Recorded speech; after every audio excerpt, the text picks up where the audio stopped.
Baiklah, dan kita mahu mengetahui apa agaknya perkembangan banjir di Pasir Mas pada ketika ini di mana wartawan Firdaus Azil sedang membuat liputan di sana bersama juru kamera Rizal. Kita nak tahu Firdaus pada ketika ini berada di Pasir Mas dan pertama sekali apa agaknya hasil tinjauan selepas kunjungan Perdana Menteri ke sana. Firdaus.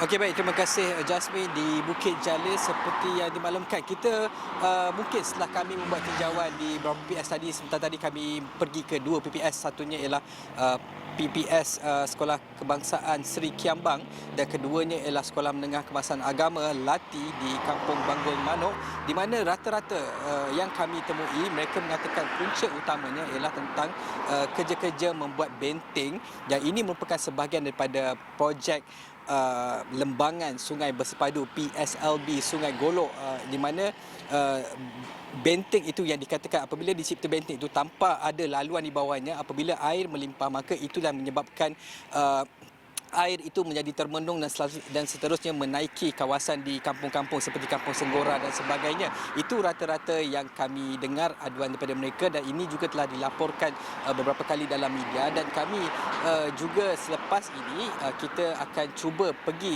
lihat sendiri bagaimanakah keadaan benteng itu yang dikatakan menjadi punca, kerana ironinya benteng ataupun projek-projek seperti ini adalah untuk merupakan sebagai pada mitigasi banjir, tetapi ironinya ia menjadi punca, dikatakan menjadi punca untuk kampung-kampung ini dinaiki air. Itu yang kita akan lihat selepas ini. Dan selain daripada seperti yang kita telah siarkan tadi, tumpuan hari ini utamanya ialah sudah pastinya lawatan Perdana Yang Amat Berhormat Perdana Menteri yang mana telah beliau mengumumkan perkara yang telah kita siarkan sebentar tadi, dan kita akan terus membuat tinjauan-tinjauan di beberapa jahat-jahat lain juga. Saya juga bercadang mungkin kita nak pergi ke Rantau Panjang kerana kami dapat melihat ada projek-projek ataupun ada infrastruktur di negara jiran yang dikatakan menjadi antara punca kawasan Rantau Panjang itu naik air. Itu semua akan kita cuba dapatkan maklumat lebih lanjut, Jasmine. Firdaus, tadi Firdaus mengatakan pergi ke dua PPS di Kelantan dan membuat tinjauan di sana. Pertama sekali kita sudah dengar pelbagai laporan mengenai bantuan yang diterima itu mencukupi dan sebagainya. Bagaimana kita nak tahu agaknya keadaan mereka di sana kerana sudah beberapa hari, ada yang lebih daripada 2-3 hari berada di situ. Mungkin Firdaus Azil boleh cerita sedikit apa agaknya perasaan mereka yang berada di sana dan apa harapan mereka selepas ini. Baik, macam sebelah pagi tadi, sejurus kami sampai ni, kami terus ke PPS Sekolah Kebangsaan Seri Kiambang, di mana itu dikatakan antara tempat yang akan dilawati oleh Perdana Menteri.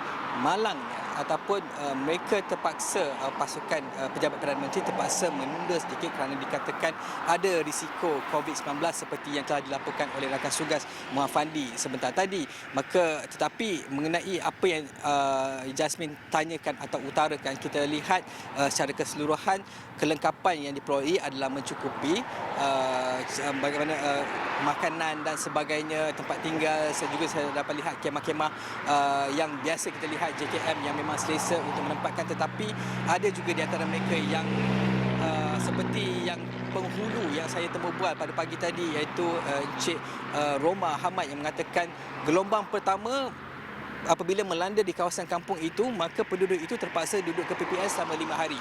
Kemudian mereka boleh balik. Tetapi datang gelombang kedua, datang balik ke PPS, duduk lagi 5 hari. Kemudian 2 hari kemudian, bila mereka nak balik, datang pula gelombang ketiga, terpaksa berlindung lagi di PPS. Jadi ini sedikit sebanyak, walaupun kelengkapan itu semua mencukupi, tapi siapalah kita sedia maklum bahawa mereka juga sudah pasti akan merasa tekanan sampai bila agaknya kejadian ini akan berulang. Setiap kali hujung tahun, setiap kali monsun timur laut, maka mereka akan lalu benda sama. Jangan kita biasakan perkara ini kerana kesejahteraan mereka juga merupakan sebahagian daripada tanggungjawab semua, Jasmine.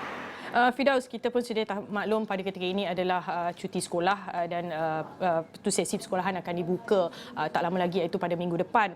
Jadi kita juga dapat pelbagai laporan mengenai bagaimana keadaan kanak-kanak yang berada di PPS dan sebagainya.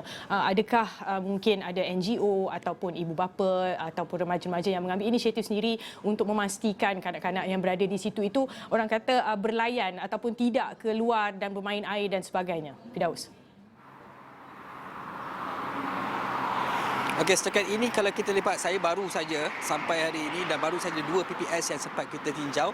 Apa yang terlihat mungkin aktiviti kebiasaan untuk anak-anak ini ialah mereka bermain sama sendiri. Kerana itu rakan-rakan mereka datang pada kampung yang sama, tetapi seperti kalau pengalaman saya yang membuat liputan banjir di beberapa negeri, kalau kita ingat Selangor, Johor dan sebagainya, ada tempat-tempat yang datangnya NGO seperti yang Jasmine sebutkan tadi, ada aktiviti-aktiviti untuk memastikan anak-anak ini tidak merasa tekanan psikologi ataupun sebagainya, atau merasa tekanan kerana terlampau lama berada di PPS. Tapi setakat tinjauan saya hari ini, mungkin saya salah, tetapi kita akan clarify kemudian. Setakat yang kami nampak di 2 PPS tadi, anak-anak ini mereka bermain sesama sendiri dan bergaul sesama mereka di dalam komuniti itu, Jasmine.